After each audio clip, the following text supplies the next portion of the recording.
10 wild 90-day fiancé moment. Before we start, I would want you to hit that red subscribe button so that you never miss out on any of our videos. Hey guys, what's up? Welcome back to Screen Orb. TLC produces some of the weirdest shows. 90-Day Fiancé is one of those shows. Couples put a stop to their long-distance living and move across the world to give their love a shot at making it. These pairs have 90 days to decide if they are headed to the altar or packing up their suitcases and running for the hills. The show has also witnessed some weird moments as well. So here are 10 90-Day Fiancé sick moments. Let's jump right into the video.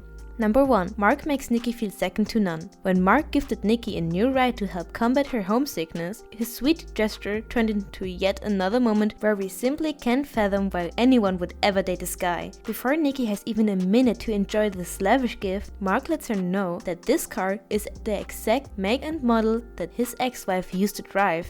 I had bought the same car for my ex-wife. It was for her to get around though, because she liked the car. He schools Nikki and how his ex-wife used to handle the vehicle, her thoughts on the thing and her subsequent pregnancy. Number 2. George's money confession. A couple that had their issues long before they said I do, George finally dropped the news on his wife that not only he was not a millionaire, but he also was in debt. Needless to say, the notoriously hot-tempered Anfisa wasn't happy, dragging him over the coals for lying to her about being able to fund her expensive tastes. This was a situation that dropped jaws the moment it aired. Number 3. Nikki's airport arrival. The way Mark behaved once he picked Nikki up from the airport was weird from the start. When she placed her hand on the window of his car and apparently left fingerprints, Mark wasted no time in telling her it wasn't allowed. Never touch the window, because it's... So I'm not allowed to touch the window? You don't touch the window. You don't touch the window. To make matters even creepier, he tells her that it was one of the rules when his children were young that they couldn't touch the windows, reprimanding her for messing with his happiness. The last time we checked, he was her fiancé, not her father.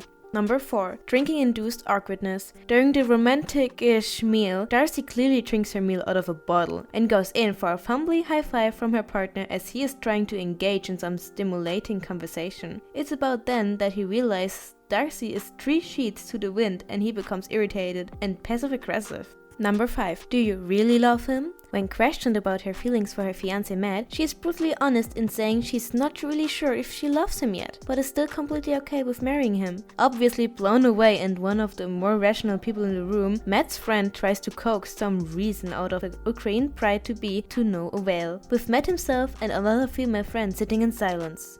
Number 6. Raging in-laws. It's hard to kick a marriage off right when the parents of the bride and groom are not supportive, downright angry over the union. Go ahead and ask Peter and Chantel about how stressful the attack of the in-laws can be. The wedding was quickly compounded during a phone conversation with Pedro's mother, where she started raging in Spanish about stupid Americans, as Chantel sat there awkwardly listening to how much her future mother despises her. Number 7. Narkia gets catfished. After the couple met in an online group for plus-sized women, Narkia finds another social media profile of her fiancé that he hadn't told her about, and it gets her spidey senses tingling.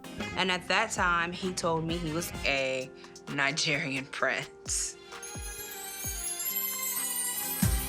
He also told me he was living in Alabama. She then finds photos of Olulowo's son with another woman that he had told her had passed away. At the end of the day, Narkia is left with no choice but to come to the conclusion that she has been catfished. Number 8. Holding nothing back. Danielle and Mohammed take the awkward cake when it comes to intimacy woes of this reality TV show. It was during the show's spin-off 90-Day Fiancé Happily Ever After, where we had to endure the strange and sad that was this pair's love life. We bet host Shane Robinson wanted nothing more than to quit his job and run off the stage after hearing the sordid details surrounding this odd couple's bedroom blunders. Number 9. Meeting the in-laws. Kicking off the dinner with a casual joke about how they'd warned their son not to run off, fall in love with some girl and bring her home. Whoops! Russ' parents immediately set the scene for some uncomfortable tension. Paola's discomfort with the whole situation, from her tight smile and unwillingness to really make conversation to Russ watching her like a hawk at her side, is very clear.